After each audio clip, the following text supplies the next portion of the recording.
ದಸರಾ ಉದ್ಘಾಟನೆಗೆ ಬಾನು ಮುಷ್ತಾಕ್ ನೇಮಕ ಅನ್ನೋದು ಬಹಳ ದೊಡ್ಡ ಸಂಘರ್ಷಕ್ಕೆ ಕಾರಣ ಆಗಿದೆ. ಬಾನು ಮುಷ್ತಾಕ್ ಸರ್ಕಾರದ ಆಹ್ವಾನವನ್ನ ಒಪ್ಪಿಕೊಳ್ಳೋದು ಬೇಡ ಅಂತ ಬೆಂಗಳೂರಿನಲ್ಲಿ ಬಿಜೆಪಿ ನಾಯಕ ಅಬ್ದುಲ್ ಅಜೀಂ ಹೇಳಿಕೆ ಕೊಟ್ಟಿದ್ದಾರೆ.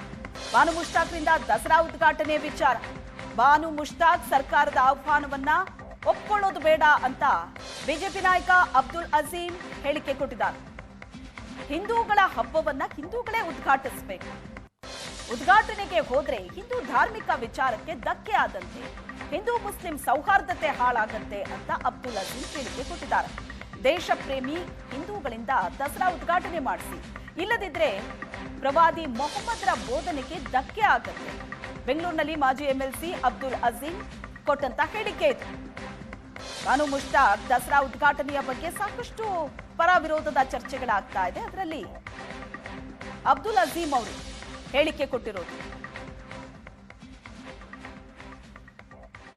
ದಸರಾ ಹಬ್ಬದಲ್ಲಿ ಉದ್ಘಾಟನೆಗೆ ಕರ್ನಾಟಕ ರಾಜ್ಯ ಸರ್ಕಾರ ಅವರಿಗೆ ಆಹ್ವಾನಿಸಿದೆ. ಅವರು ಒಪ್ಕೊಂಡಿದ್ದಾರೆ ಮತ್ತು ಸುಮಾರು ಮುಕ್ಕಾಲು ಭಾಗ ನಮ್ಮ ರಾಜ್ಯದಲ್ಲಿರುವಂಥ ಹಿಂದೂಗಳು ಅವರಲ್ಲಿ ಮನವಿ ಮಾಡಿಕೊಂಡಿದ್ದಾರೆ, ದಯವಿಟ್ಟು ತಾವು ಮಾಡೋದು ಬೇಡ, ಇದು ಹಿಂದೂಗಳ ಧಾರ್ಮಿಕ ಹಬ್ಬ, ಅದು ನಮ್ಮವರೇ ಮಾಡಬೇಕು, ಬೇರೆಯವರು ಮಾಡಬಾರ್ದು ಅಂತ ಈ ಒಂದು ಕಾಂಟ್ರವರ್ಸಿ ನಡೀತಾ ಇದೆ. ಕರ್ನಾಟಕ ರಾಜ್ಯದಲ್ಲಿರುವಂಥ ಹಿಂದೂ ಮುಸಲ್ಮಾನರೆಲ್ಲ ಸೌಹಾರ್ದತೆಯಿಂದ ಶಾಂತಿಯಿಂದ ಬಾಳಬೇಕು ಅಂತ ಈ ಒಂದು ಉದ್ದೇಶ. ನಾನು ಅವರಲ್ಲಿ ಮನವಿ ಮಾಡಿಕೊಳ್ಳೋದು ಏನಂತ ಹೇಳಿದ್ರೆ, ಒಂದು ಸೆಕ್ಷನ್ ಆಫ್ ಪೀಪಲ್ಲು ನೀವು ಬರುವುದು ಬೇಡ ಅಂತ ಹೇಳಿದ್ರೆ ನಾನು ಸಹ ಅವ್ರಿಗೆ ಮನವಿ ಮಾಡ್ಕೋತೀನಿ, ದಯವಿಟ್ಟು ತಾವು ಸರ್ಕಾರದಿಂದ ನೀಡಿರುವಂಥ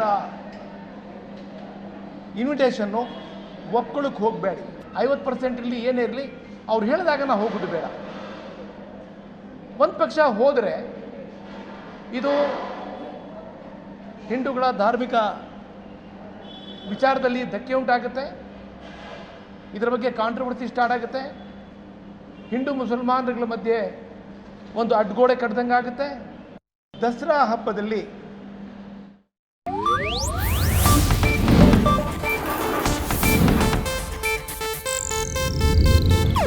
ಇದು ಏಷ್ಯಾನೆಟ್ ನ್ಯೂಸ್ ನೆಟ್ವರ್ಕ್ ಪ್ರಸ್ತುತಿ.